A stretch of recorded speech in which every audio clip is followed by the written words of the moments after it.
Salut les amis, débrief de cet OM Nantes un peu tardif.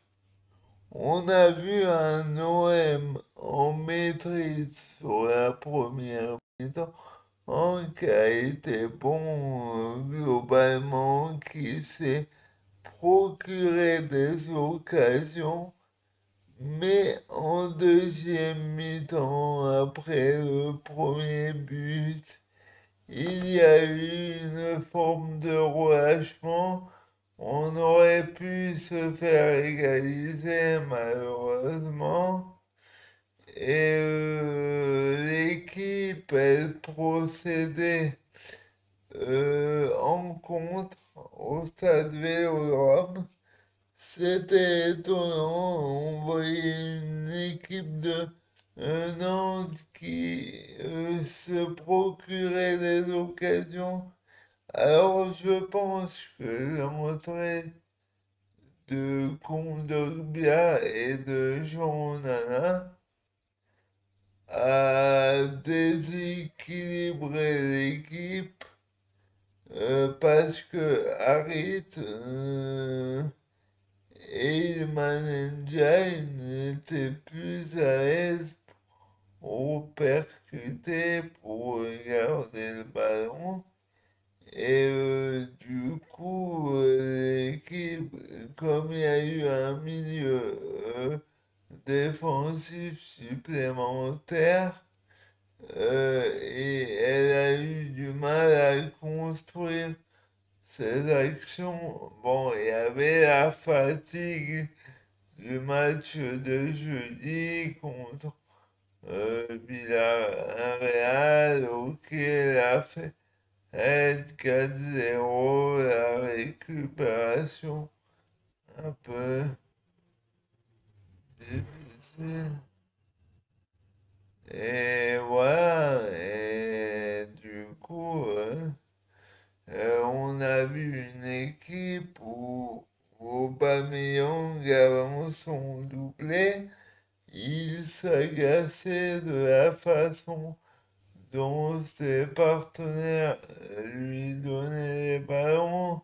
Ils avaient du mal à le trouver et c'était un peu compliqué. Les transitions, elles étaient coupées.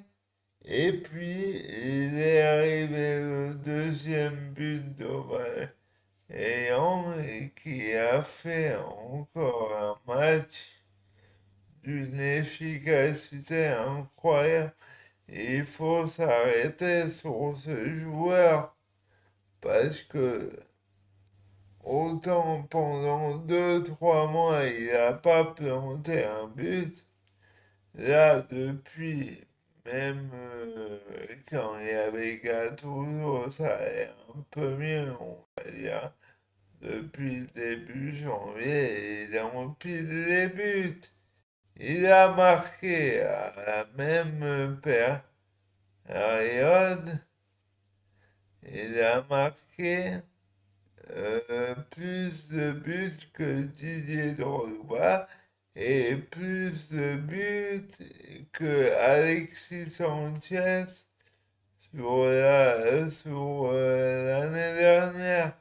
Il est à 23 buts, toutes compétitions confondues, entre championnat et Coupe d'Europe, parce que je crois que Coupe de France, il n'a pas marqué. C'est des statistiques énormes, énormes. Aubameyang, et il n'est pas prêt de s'arrêter. On l'a tellement, moi le premier, critiqué. C'est, comme dit Jean-Louis Gasset, c'est le joueur de le Monsieur Plus de l'Olympique de Marseille en ce moment. Et je voudrais souligner aussi l'importance de Jordan Vertu aussi depuis son retour de blessure. On voit que le gars est un métronome. Et d'ailleurs, je pense que lui, aussi l'entrée de Jean Nana et de Kondogbia, comme je disais tout à l'heure, ça a un peu déstabilisé sur la deuxième mi-temps.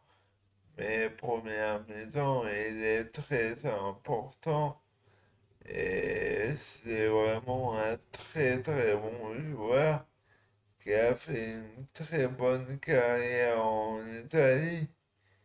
Quant à notre ami Balerdi, que tout le monde critique, moi aussi, j'avoue, il faut reconnaître une qualité à ce type. Il est là depuis 2020. Tous les différents entraîneurs que l'Olympique de Marseille a eu, ils lui ont tous fait confiance. C'est que il y a ce gars, c'est, excusez-moi, mais en fait, c'est un très bon défenseur. On voit qu'il est sûr et il est rugueux. Bon, c'est sûr, des fois il a des absences, mais bon, voilà. Mais cette année, il en ou moins, c'est arrivé. Et c'est sorte de concentration sur ça.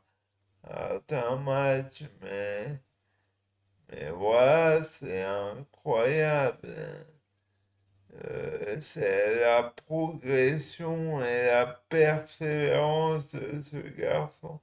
Avec Chancel Mbemba, pour moi, c'est une charnière qui tient la route.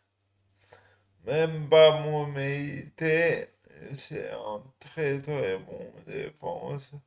Il n'y a que Gigot, il est victime de sa grinta. Bon, il jouait pas dimanche, mais il est victime de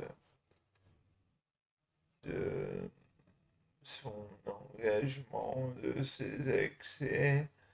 Et voilà, mais voilà.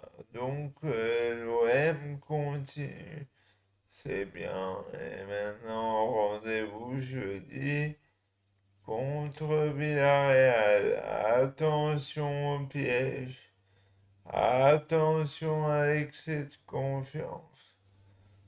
On a 4 buts d'avance, mais il faut se rappeler qu'un certain club ennemi s'est fait remonter 4 buts il n'y a pas si longtemps. Et on sait le traumatisme que ça était. Donc jouons notre jeu comme si il y avait, il n'y avait pas 0-0 et surtout pas de gestion inutile de match.